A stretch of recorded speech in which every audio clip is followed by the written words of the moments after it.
नमस्कार दोस्तों।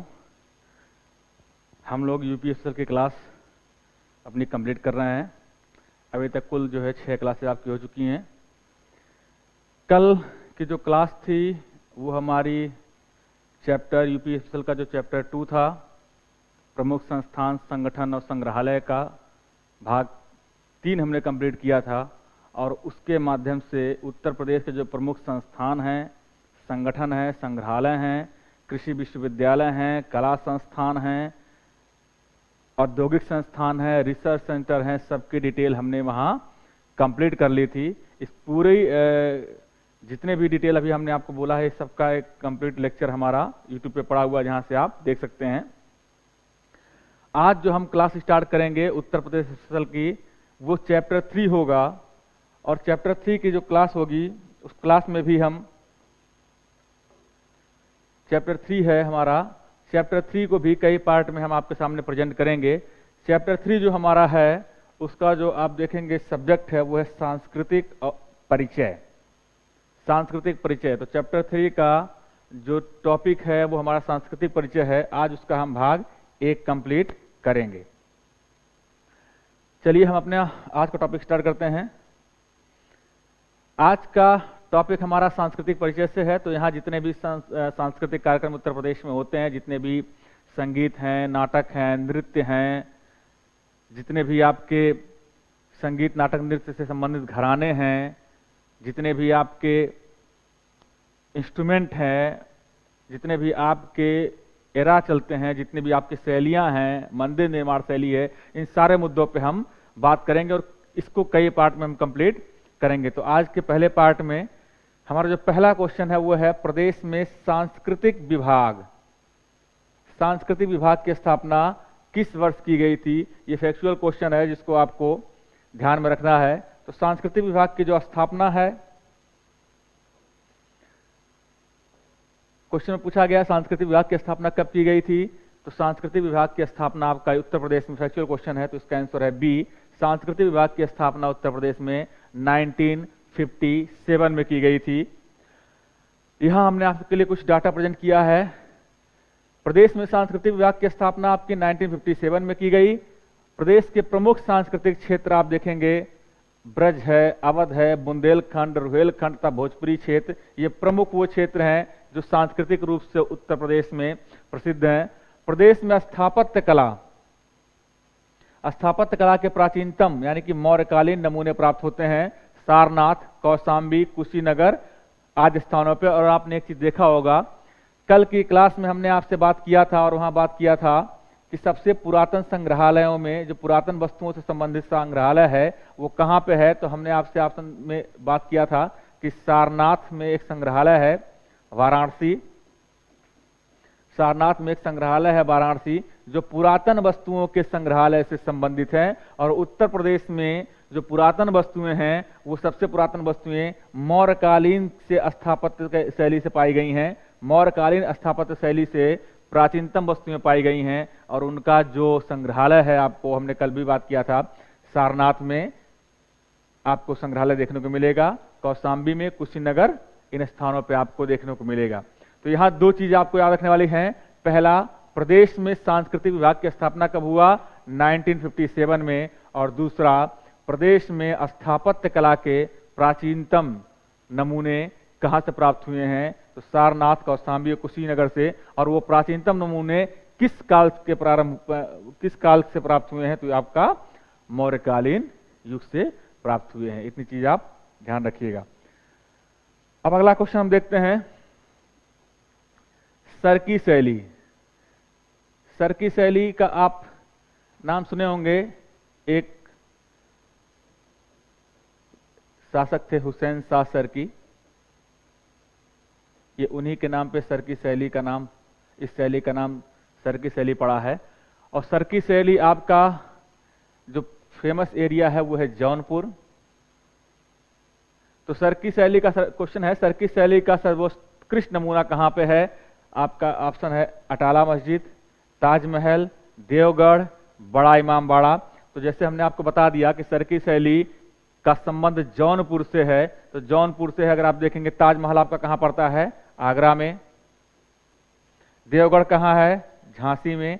और इसी देवगढ़ में दशावतार मंदिर भी है, दशावतार मंदिर। और ये देवगढ़ का दशावतार मंदिर जो है वो गुप्त काल से संबंधित है। बड़ा इमाम बाड़ा आपका कहाँ है? लखनऊ में। और अटाला मस्जिद कहाँ है? जौनपुर में। तो इस क्वेश्चन का आंसर हो जाएगा ए, सरकी शैली का सर्वोत्कृष्ट नमूना जो है वो आपका अटाला मस्जिद है, जो कि जौनपुर में पड़ता है। और मैं आपको बता दूं कि मंदिर निर्माण की जो शैली है वो आपको गुप्ता काल से मिलेगी। गुप्ता काल में जो देवगढ़ का दशावतार मंदिर है वो आपको बहुत फेमस मंदिर है, और देवगढ़ का दशावतार मंदिर आपका झांसी में पड़ता है। तो याद रखिएगा, हमने देखिए यहाँ लिखा हुआ है मंदिर निर्माण कला का विकास प्रारंभ कब हुआ? गुप्त काल में। ये बहुत इंपॉर्टेंट है, आप बिल्कुल याद रखिएगा। एग्जाम में आपसे कई बार क्वेश्चन पूछा गया है। अभी पीसीएस में पिछले साल एग्जाम में क्वेश्चन पूछा गया था कि ऋग्वैदिक काल से संबंधित इनमें से कौन सी ये घटना नहीं है।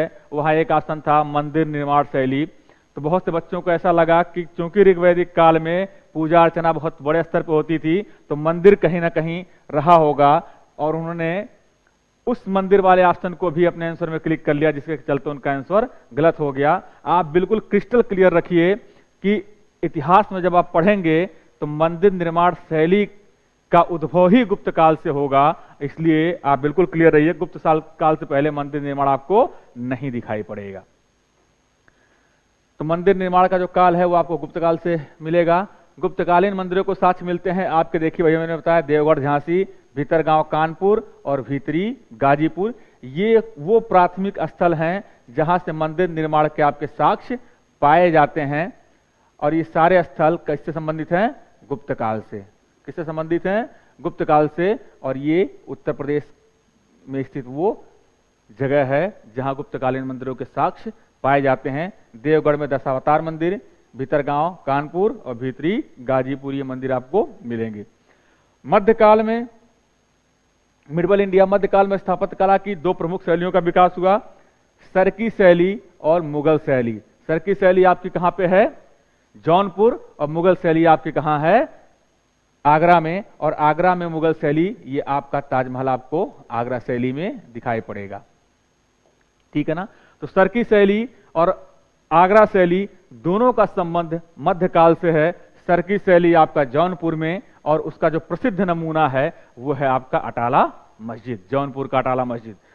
मुगल काल से संबंधित जो शैली है वो है मुगल शैली, और उस मुगल शैली का जो सर्वोत्कृष्ट नमूना है वो आपका ताजमहल, जो कि कहां पड़ता है? आगरा में। सरकी शैली का सर्वोत्कृष्ट नमूना आपका कहां है? अटाला मस्जिद, जौनपुर। मुगल शैली का सर्वोत्कृष्ट नमूना ताजमहल कहां पड़ता है? आगरा। तो बिल्कुल क्लियर है। मध्यकाल की दो शैलियां, मध्यकाल की दो शैलियां कौन कौन सी? एक सरकी शैली, एक सरकी शैली जिसका संबंध आपका जौनपुर से है, जिसका संबंध कहां से है? जौनपुर से। और इसका सर्वोत्कृष्ट नमूना है अटाला मस्जिद, अटाला मस्जिद जो कहां पड़ती है? जौनपुर में। दूसरा कौन सी शैली है? मुगल शैली। और मुगल शैली कहां है? आगरा से। और इसका सर्वोत्कृष्ट नमूना क्या है? ताज महल। क्लियर है? आधुनिक स्थापत्य की प्रमुख शैली, आधुनिक स्थापत्य की जो प्रमुख शैली है वो कहां है? लखनऊ शैली में। और आधुनिक स्थापत्य की जो शैली है उसका नाम है वास या टप्पा, बास या टप्पा शैली कहा जाता है। तो बास और टप्पा शैली जो मंदिर निर्माण की, जो स्थापत्य निर्माण की जो आधुनिक शैली है वो बास या टप्पा शैली है, वो आपको लखनऊ शैली के नाम से भी उसको जाना जाता है। और उसका जो सबसे विशुद्ध एग्जाम्पल है वो है बड़ा इमाम बाड़ा का हाल, जो आपको लखनऊ में पड़ता है। तो आप बिल्कुल क्लियर हैं। मंदिर निर्माण का उद्भव कब से हो रहा है? गुप्त काल में। गुप्त काल के मंदिरों के प्रमुख साक्ष्य जो उत्तर प्रदेश में मिले हैं, देवगढ़ झांसी, भीतरी कानपुर, भीतरगांव कानपुर, भीतरी गाजीपुर। मध्यकाल की दो प्रमुख शैलियां, पहली सरकी शैली, दूसरी मुगल शैली। सरकी शैली का संबंध जौनपुर से, सरकी शैली का प्रसिद्ध नमूना अटाला मस्जिद।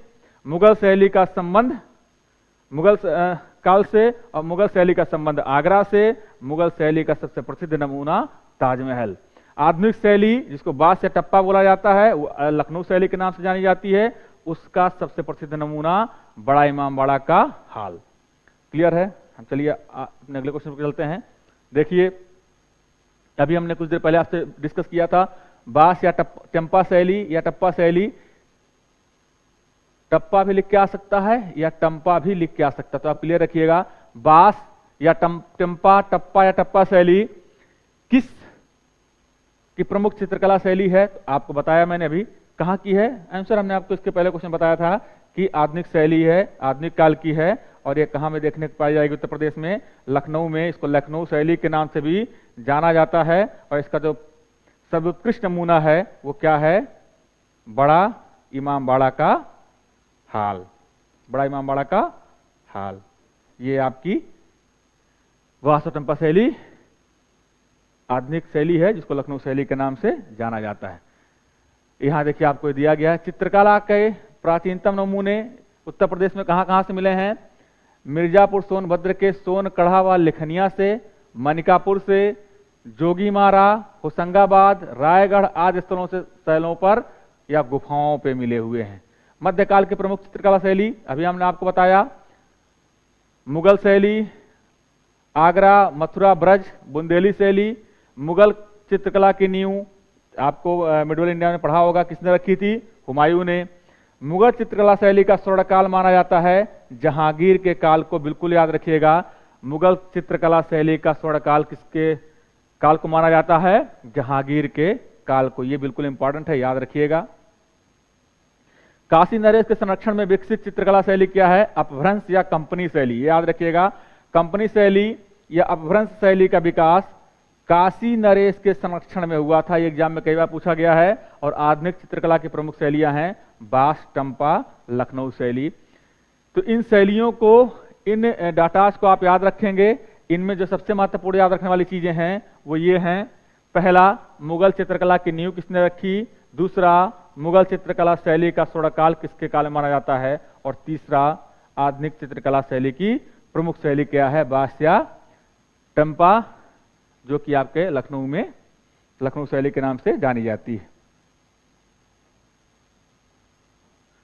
अगला क्वेश्चन हम देखते हैं, लखनऊ चित्रकला शैली का जनक किसे माना जाता है? लखनऊ चित्रकला शैली को आप क्या बोलते हैं? वास या टेम्पा, या इसी को आधुनिक शैली भी कहा जाता है। और इसका प्रमुख नमूना आपने क्या देखा था? बड़ा इमामबाड़ा, बड़ा इमामबाड़ा का हाल। तो क्वेश्चन यहां ये है कि लखनऊ चित्रकला शैली के जनक किसको माना जाता है?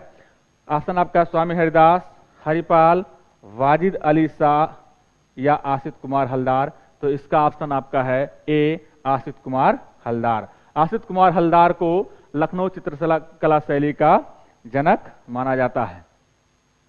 तो देखिए हमने यहां दिया डिटेल कि लखनऊ चित्रकला शैली का जो जनक है वो आसित कुमार हलदार को माना जाता है। प्रदेश के चित्रकला विकास में ग्राफिक विद्या की शुरुआत किसने किया था? ललित मोहन सेन साहब ने। आप ग्राफिक डिजाइनिंग का नाम सुनते होंगे, ग्राफिक डिजाइनिंग का। तो उत्तर प्रदेश में चित्रकला के डिजाइनिंग के क्षेत्र में ग्राफिक शैली का उद्भव करने वाले, ग्राफिक शैली का समावेश करने वाले कौन हैं? ललित मोहन सेन। चमन सिंह ने चित्र व मूर्ति कला पर कितनी पुस्तकें लिखी? ये क्वेश्चन 50 से अधिक पुस्तकें हैं उन्होंने लिखी हुई हैं। ये इंपॉर्टेंट नहीं है, इंपॉर्टेंट आपके लिए बस दो ही चीज हैं। पहला, लखनऊ चित्रकला शैली के जनक कौन है? आसित कुमार हलदार। और दूसरा, प्रदेश के चित्रकला विकास में ग्राफिक का समावेश करने वाले कौन हैं? तो ललित मोहन सेन साहब।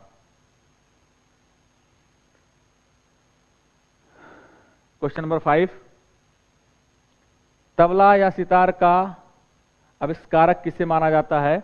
ये बहुत बार क्वेश्चन रिपीट हो चुका है यूपीएससी में, यूपीपीसीएस में, और बहुत इंपॉर्टेंट क्वेश्चन भी है। इतना रिपीट होने के बाद भी इसको कई बार पूछा गया है। तबला और सितार का आविष्कार किसे कहा जाता, किसने किया? तो इसका आंसर है अमीर खुसरो। ये बहुत बार रिपीट हुआ है, इसलिए फैक्चुअल डाटा है, इसलिए मैं आपको डायरेक्ट बता दे रहा हूँ। कई बार रिपीट हुआ यूपीपीसीएस में कि तबला और सितार का आविष्कार किसने किया? तो तबला और सितार का आविष्कार अमीर खुसरो साहब ने किया है। आसिफ कुमार हलदार साहब को क्या माना जाता है? आसिफ कुमार हलदार साहब को लखनऊ चित्रकला शैली का जनक माना जाता है, चित्रकला शैली का जनक माना जाता है। और तबला और सितार का आविष्कार अमीर खुसरो के द्वारा किया गया। मध्यकाल के प्रमुख संगीतकार का देखिए हमने इधर नाम दिया हुआ है, कौन कौन है? स्वामी हरिदास, कश्यप, शार्दुल, दत्तिल, मातंगम, अभिनवगुप्त, हरिपाल, अमीर खुसरो, अदारंग, सदारंग, वाजिद अली शाह, तानसेन, वैजू, हुसैन शाह, सरकी आदि। इतने लोग हैं जिनका संबंध मध्यकाल के प्रमुख संगीतकार के रूप में जाना जाता है इनको। इसमें जो महत्वपूर्ण चीजें आपको याद रखने वाली हैं वो ये हैं, स्वामी हरिदास,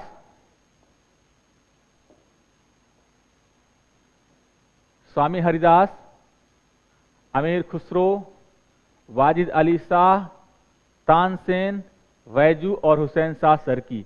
ये नाम आप याद रखिएगा कि स्वामी हरिदास, अमीर खुसरो, वाजिद शाह, तानसेन, वैजू और हुसैन शाह सरकी, ये वो प्रमुख नाम है जिनका संबंध संगीतकार के रूप में है, जिनका संबंध मध्यकाल के क्षेत्र से है, मध्यकाल के एरा से है।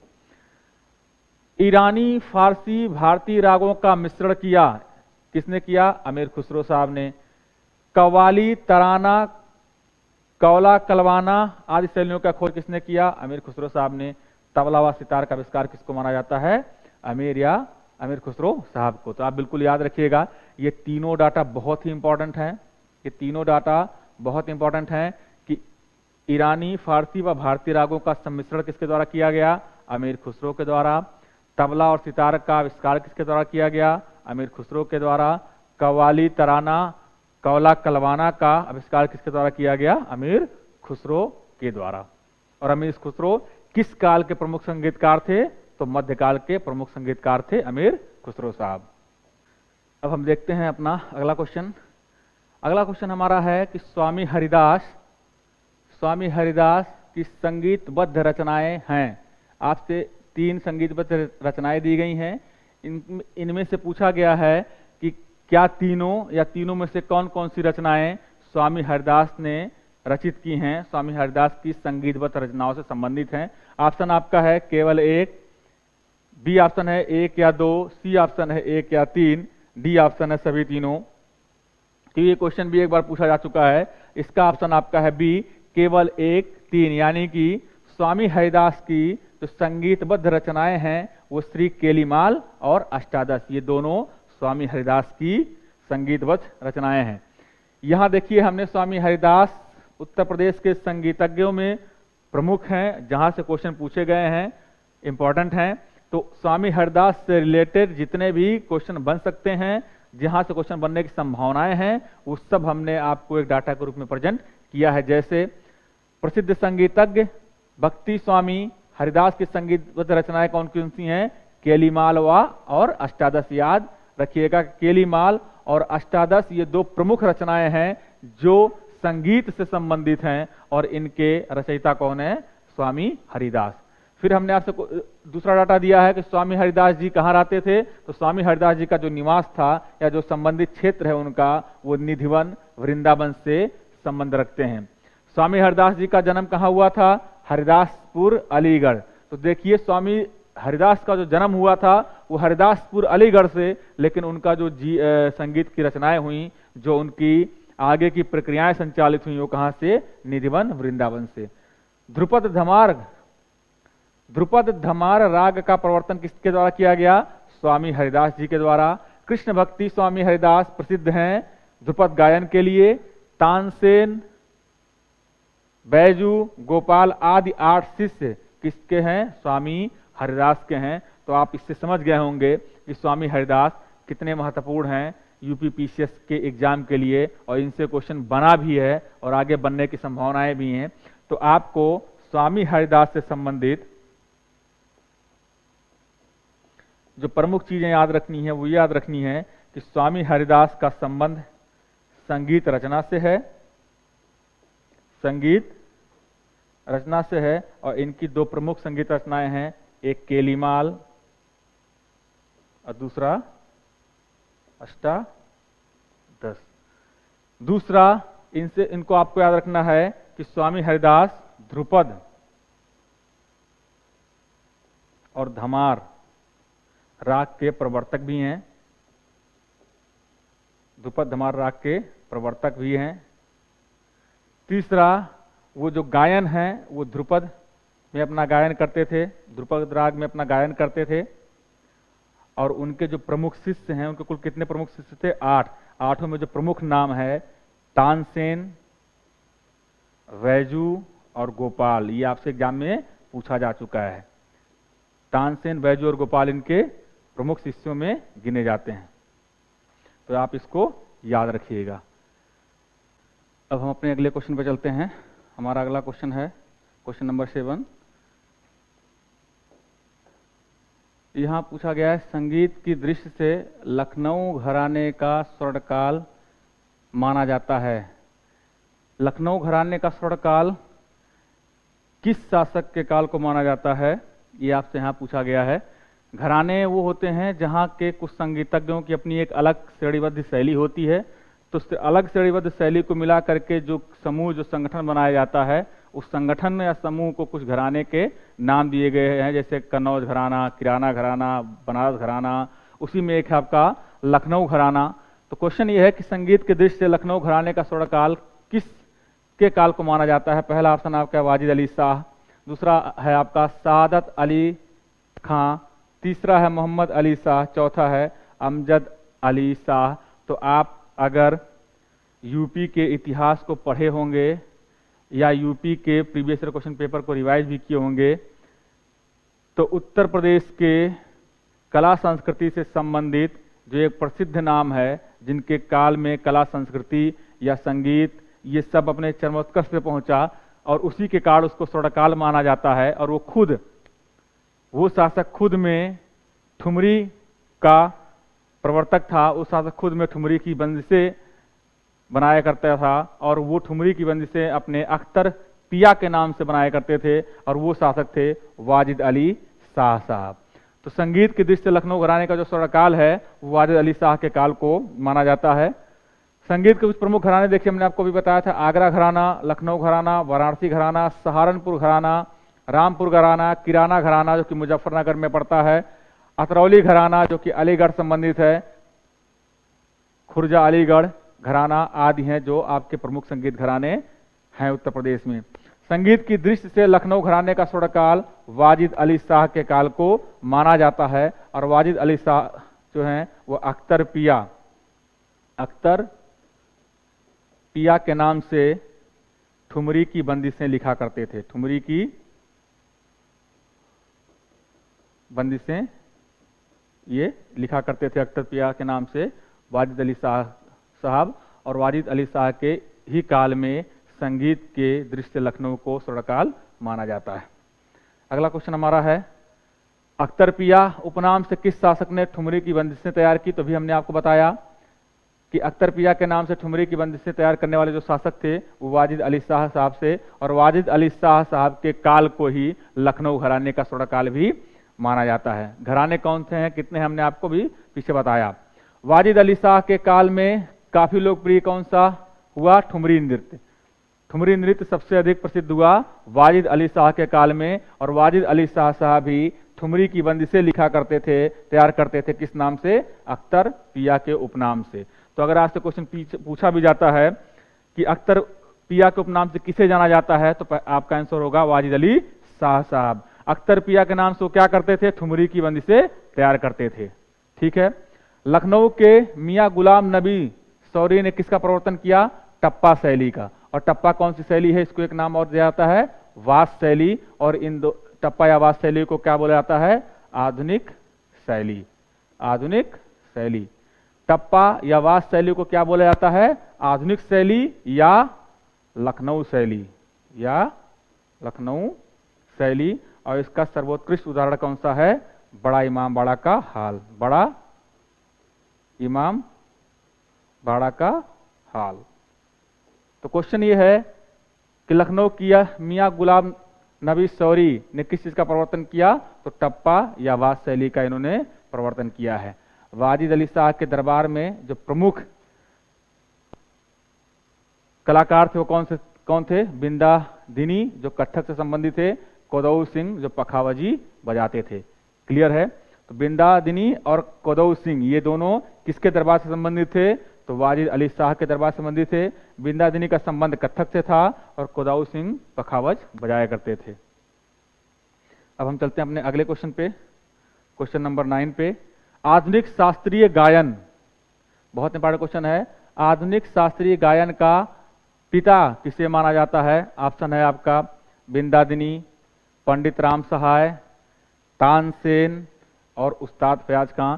तो अभी हमने आपसे बताया बिंदा दिनी का संबंध किससे है? कत्थक नृत्य शैली से है, तो ये तो ऑप्शन हो नहीं सकता।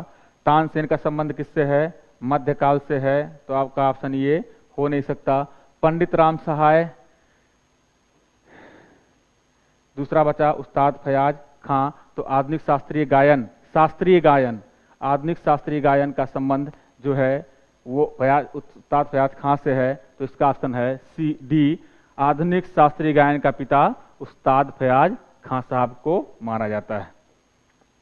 आधुनिक शास्त्रीय गायन का पिता उस्ताद फयाज खां साहब को माना जाता है। आफ्ताब-ए मौसिका, संगीत का सूर्य, आफ्ताब-ए मौसिका संगीत का सूर्य की उपाधि किसको दी गई है? उस्ताद फयाज खां साहब को। और कत्थक नृत्य में ठुमरी का समावेश करने वाले कौन हैं? अवध के बिंदा दिनी। क्लियर है? तो ये बहुत इंपॉर्टेंट है, आप याद रखिएगा। क्वेश्चन पहला यहां से क्या बना कि आधुनिक शास्त्रीय गायन का पिता किसे माना जाता है? उस्ताद फयाज खां, या ये भी हो सकता है कि उस्ताद फयाज खां का संबंध किससे है? तो आप बोलेंगे उस्ताद फयाज खां का संबंध शास्त्रीय गायन से है। उस्ताद फयाज खां को एक उपाधि दी गई है जिसको संगीत के सूर्य कहा जाता है, या उसको आप कहते हैं आफ्ताब-ए मौसिका। तो आफ्ताब-ए मौसिका के नाम से किसे जाना जाता है? उस्ताद फयाज खां। या संगीत का सूर्य किसे कहा जाता है? उस्ताद फयाज खां। और उस्ताद फयाज खां किससे संबंधित थे? तो उस्ताद फयाज खां शास्त्रीय संगीत से संबंधित थे। और आधुनिक शास्त्रीय गायन के पिता में किसको माना जाता है? उस्ताद फयाज खां साहब को। दूसरा देखिए जो इंपॉर्टेंट हमने आपको बताया था कि बिंदा दिनी का संबंध किससे है? कत्थक से। लेकिन इनकी स्पेशलिटी क्या है कि इन्होंने कत्थक नृत्य में ठुमरी गायन का समावेश किया। तो कत्थक नृत्य में ठुमरी गायन का समावेश करने वाले कौन से हैं? बिंदा दिनी साहब। और बिंदा दिनी किसके दरबार में थे? तो बिंदा दिनी साहब थे वाजिद अली शाह के दरबार में। किसके दरबार में? वाजिद अली शाह के दरबार में बिंदा दिनी साहब थे। तो हम आते हैं आज के अपने अंतिम क्वेश्चन पे, और हमारा अंतिम क्वेश्चन है कि तबले के लखनऊ घराने का सूत्रपात किसके द्वारा किया गया? अभी हमने आपसे कुछ देर पहले बात किया था कि जो तबला है उसका आविष्कार किसके द्वारा किया गया। तो आपने बताया था कि तबले का जो आविष्कार है उसके रूप में आप अमीर खुसरो को जानते हैं। और अमीर खुसरो साहब किस काल से संबंधित हैं? तो आपने कहा था अमीर खुसरो साहब का संबंध मध्यकाल से है। यहां क्वेश्चन ये है कि लखनऊ घराने में तबले का सूत्रपात करने वाले कौन हैं? या लखनऊ घराने में तबले का सूत्रपात किसके द्वारा किया गया? आपका ऑप्शन है पंडित राम सहाय, बक्सूर खां, मुन्ने खां या प्रतप्पू महाराज। तो ये फैक्चुअल क्वेश्चन है, अभी फिलहाल कहीं पूछा नहीं गया है, लेकिन मुझे लगता है कि जब भी लखनऊ घराने से रिलेटेड कोई क्वेश्चन अब बनेगा तो उसमें हो सकता है कि तबले से रिलेटेड जो प्रवर्तक हैं इनको पूछ लिया जाए। तो हमने ये क्वेश्चन आपके लिए बनाया है। तो तबले के लखनऊ घराने का सूत्रपात का आंसर है बी, बक्सूर खां साहब ने तबले का सूत्रपात लखनऊ घराने में किया हुआ था। इनके साथ एक लोग और थे जहां नाम आपको हमने दिया गया है। तबले के लखनऊ घराने का सूत्रपात मोदू और बक्सूर खां साहब ने किया। अभी आपके ऑप्शन में बक्सूर खां साहब का नाम था तो आपने इसको टिक कर दिया। इनके जगह पे अगर मोदू का भी नाम मिलता है तो इन दोनों में से कोई भी नाम आपको अगर मिलता है तबले का प्रवर्तक लखनऊ घराने में, तो इन दोनों में से कोई भी विकल्प आप चूज कर सकते हैं। दोनों ही विकल्प आपके सही होंगे। मोदू खां, बक्सूर खां, मुन्ने खां, खलीफा, वाजिद हुसैन खां, अशफाक, हिरेंद्र, गांगुली आदि तबला वादक हैं। और इन सब का संबंध किससे है? आपके लखनऊ घराने से। तो ये भी एक फैक्ट है, आप याद रखिएगा कि लखनऊ घराने में प्रमुख तबला वादक कौन कौन है? मोदू खां, बक्सूर खां, मुन्ने खां, खलीफा, वाजिद हुसैन खां, अशफाक, हिरेंद्र गांगुली। इनमें से जिनका नाम एग्जाम में पूछा गया है लखनऊ घराने से संबंधित तबला वादक के रूप में, वो पूछा गया है आपका मोदू खां का, मोदू खां, बक्सूर खां, उन्ने खां। ये 3 नाम आपसे एग्जाम में पूछे गए हैं कि इन तीनों का संबंध किस घराने से है। तो इन तीनों का संबंध, बक्सूर खां, मुन्ने खां, मोदू खां, इन तीनों का संबंध, इन तीनों विभूतियों का संबंध आपके लखनऊ घराने से है और ये तबला वादन से संबंधित है। तो आज चैप्टर 3 जिसका हमारा सेगमेंट है उत्तर प्रदेश के सांस्कृतिक परिचय, इसका पार्ट 1 हमने कंप्लीट किया और पार्ट 1 में हमने प्रमुख विभूतियों और उनके आविष्कार, इंस्ट्रूमेंट, उनके संगीत रचनाएं, इन सब पे हमने बात किया। कल हम इस सेगमेंट के दूसरे पार्ट में आपसे डिस्कस करेंगे ऐसे ही कुछ सवालों का इम्पोर्टेंट, जहां हम फैक्ट के रूप में आपको चीज़ें तैयार करवाएंगे। आप पढ़ते चलिए, अच्छे से चीज़ों को कवर करिए। कहीं कोई दिक्कत हो, कहीं कोई समस्या हो, कुछ समझने में कोई दिक्कत हो, कुछ भी आपको इन्फॉर्मेशन चाहिए तो आप हमारे वीडियो के यूट्यूब चैनल के नीचे दिए गए लिंक्स पर आप हमसे संपर्क कर सकते हैं। मिलते हैं हम आगे अपने इस क्लास की अगली कड़ी में। तब तक के लिए धन्यवाद।